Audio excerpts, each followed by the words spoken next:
In October of 1899, in an anthracite mine beneath the town of Shamokin, Pennsylvania, on the third level of the number 3 slope, a miner named George Miller drove his pick into the coal seam, and out of the broken rock a face stared back at him. At first he took it for an ordinary sulphur ball, one of the round concretions that turn up in coal all the time. But when the rock was scraped clean, what came out from under the crust was a human head.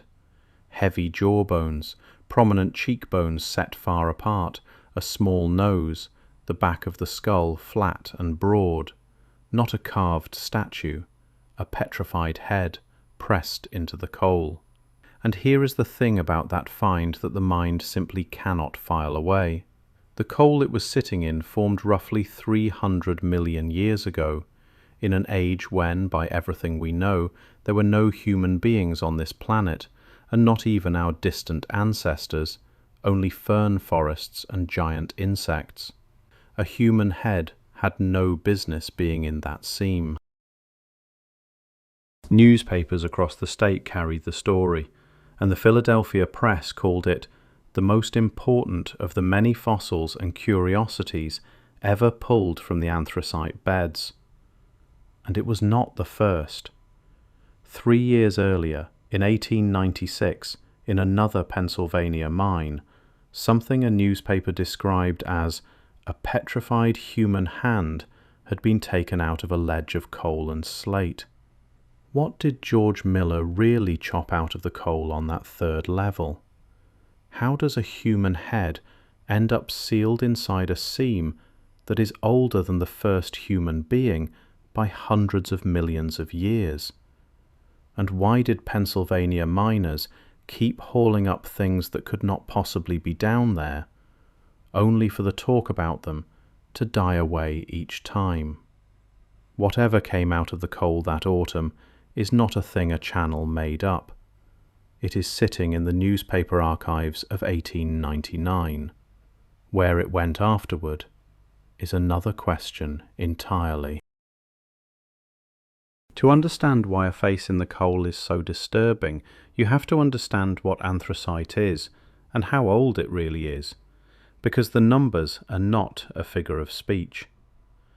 Anthracite is the oldest, hardest, most compressed form of coal on Earth, and Pennsylvania sits on the largest deposit of it in the Western Hemisphere. It started as a swamp. 300 million years ago, in the Carboniferous period, this part of the world was a hot, wet lowland of giant ferns, club mosses, and trees with no flowers, because flowers had not evolved yet. When those plants died, they fell into stagnant water that kept them from rotting, and they piled up, layer over layer, century after century, for spans of time the human mind has no real grip on. Then the earth buried that plant matter under thousands of feet of rock and folded the whole region in the slow collision of continents, squeezing and cooking the peat under immense heat and pressure until it became the hard black anthracite that miners would one day chase 1,000 feet underground. Every lump of it is a compressed forest from a world with no people in it. That is the entire point. The date is not an opinion or a guess pulled from the air. It is written into the geology, the fossils, the position of the seam. So when a miner says a human head came out of the middle of that, you are not looking at a strange object in old rock. You are looking at a collision between two facts that cannot both be true as stated, and that collision is exactly where this story lives. And the deeper you go into the Pennsylvania coal country, the more often that collision seems to have happened. The Shimokin head was not a lonely freak.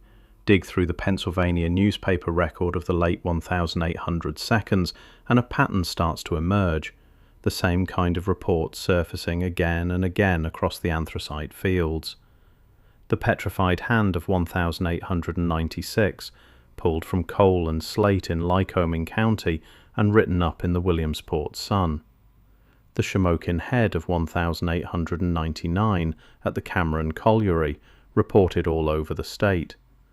And these are only the ones that made the papers and survived in the archives of the Historical Society of Pennsylvania, which keeps these accounts to this day. Think about the filter those reports had to pass through to reach us. A miner had to find the object in the dark, 1,000 feet down, in the middle of a brutal shift. He had to recognize it as something strange, rather than just breaking it apart with the rest of the coal. He had to bring it up, show it, and have it taken seriously enough that a newspaper sent someone to write it down. For every account that cleared all of those hurdles and landed in print, how many lumps of coal were split open, something odd glimpsed for a second, and then shoveled into the furnace before anyone thought twice? The reports we have are not the whole phenomenon, they are the small fraction that survived. And that raises a harder question than any single head or hand.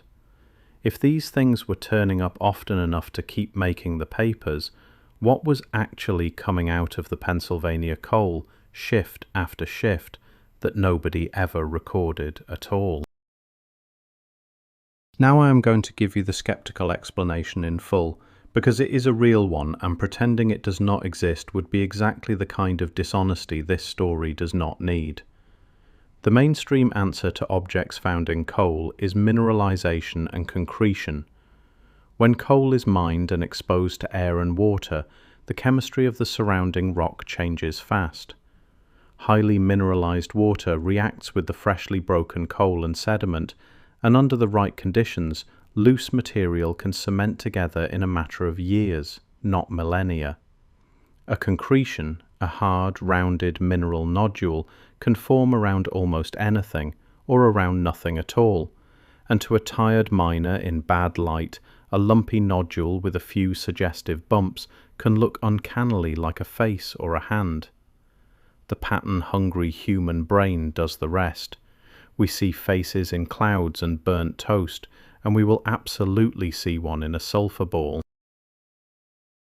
And honestly, for the Shamokin head, that is the likeliest explanation, a natural concretion that happened to resemble a skull, seen by men primed to find meaning in the dark. I am not going to tell you it was definitely an ancient artifact, because the evidence does not support that. But notice what the easy answer quietly admits. It admits these objects are real, that they came out of the coal, and that they looked enough like human remains to fool experienced miners and convince newspaper editors. The debate was never whether something was found, it was only ever about what it was. And the skeptical answer gets much harder to hold when the object is not a vague lump, but something with worked detail. A concretion can fake a face. It is much harder for a concretion to fake a machine, and this is where the wider record of things in coal stops being about ambiguous lumps and starts being about objects that look manufactured.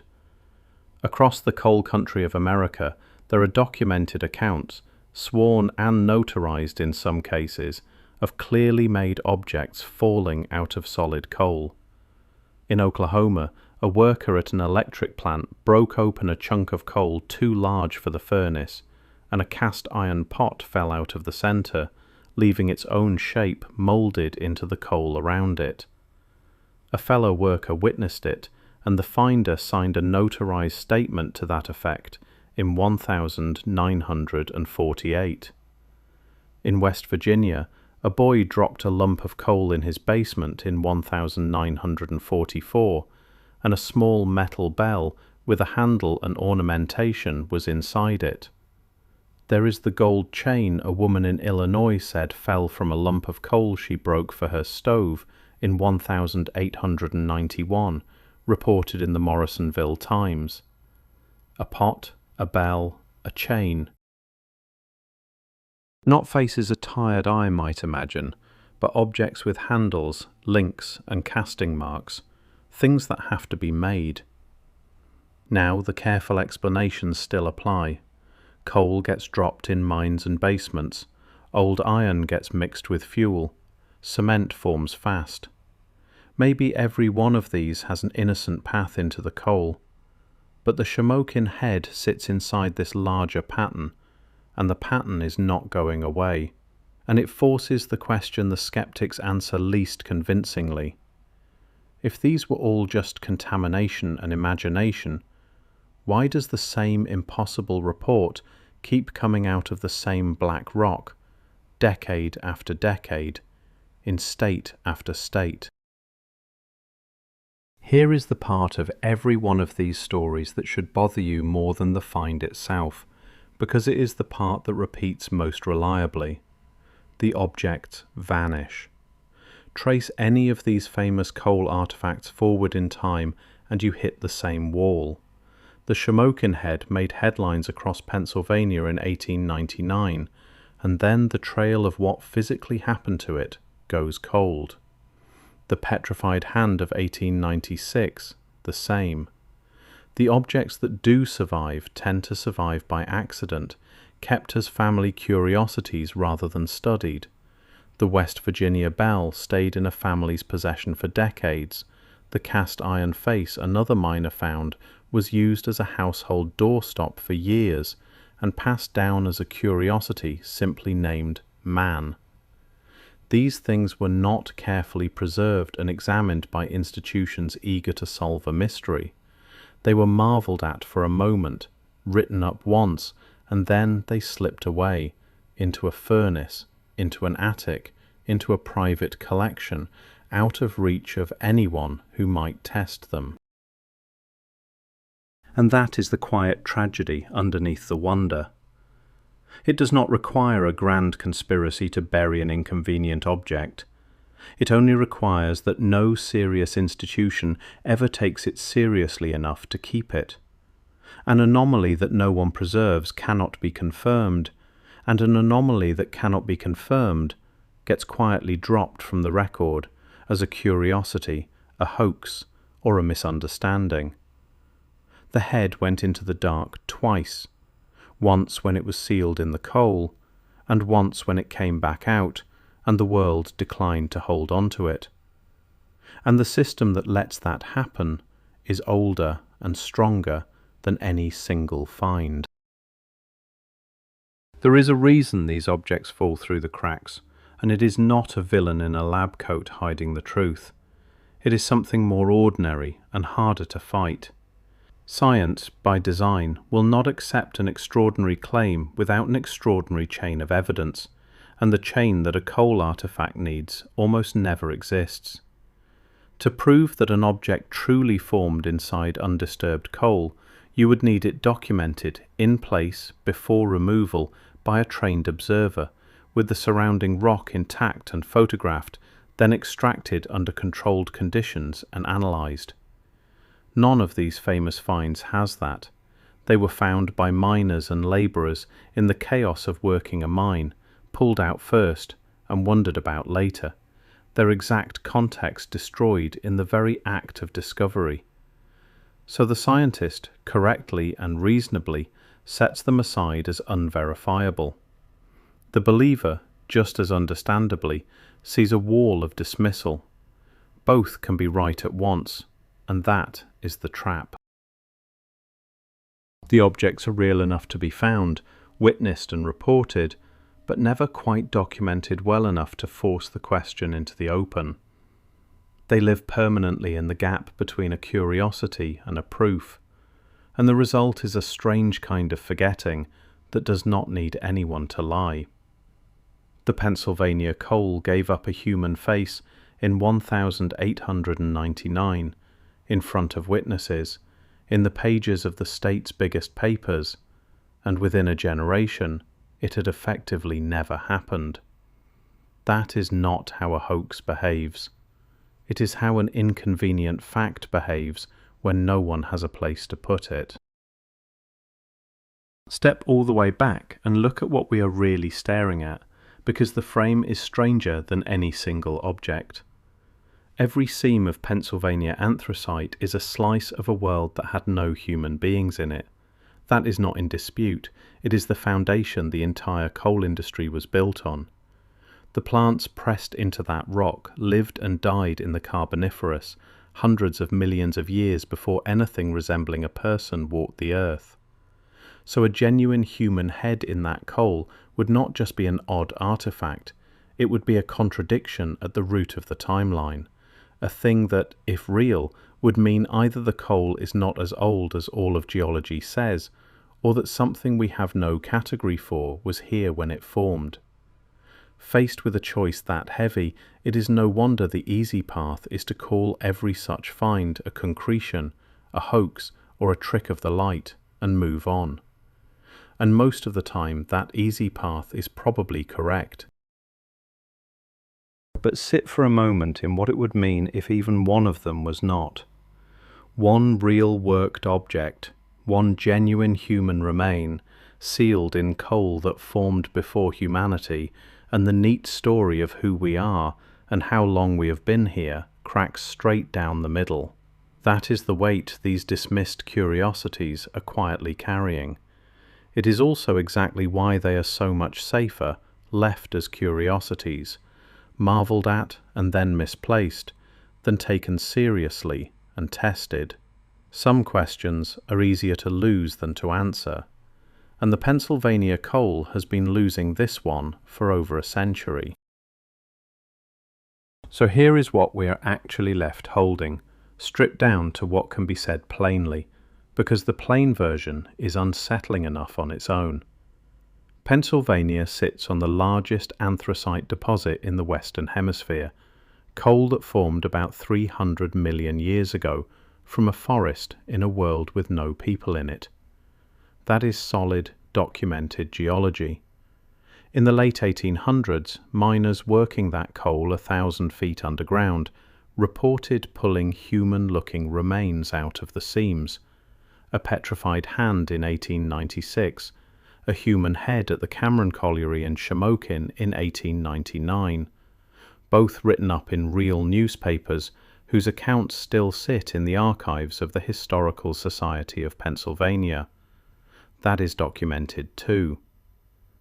What those objects actually were and where they ended up is the part no one can answer, because not one of them was preserved and studied the way it would need to be, and most of them simply vanished into furnaces and attics and private hands. Maybe every one was a concretion that fooled a tired eye in the dark. That is the likely answer, and the likely answer is usually right. But the coal is still down there, all of it, the largest compressed forest from a peopleless world on the continent, and men cut into fresh seams of it for generations, and every so often, by the accounts that survived, something came out that should not have been able to exist. Most of it was shoveled into the fire before anyone looked twice. We only know about the handful that someone stopped to write down. If a human face coming out of a seam older than humanity, witnessed and printed and then quietly lost, is the kind of thing the official story would rather you never turned over in your mind, then you already know what to do before you scroll away.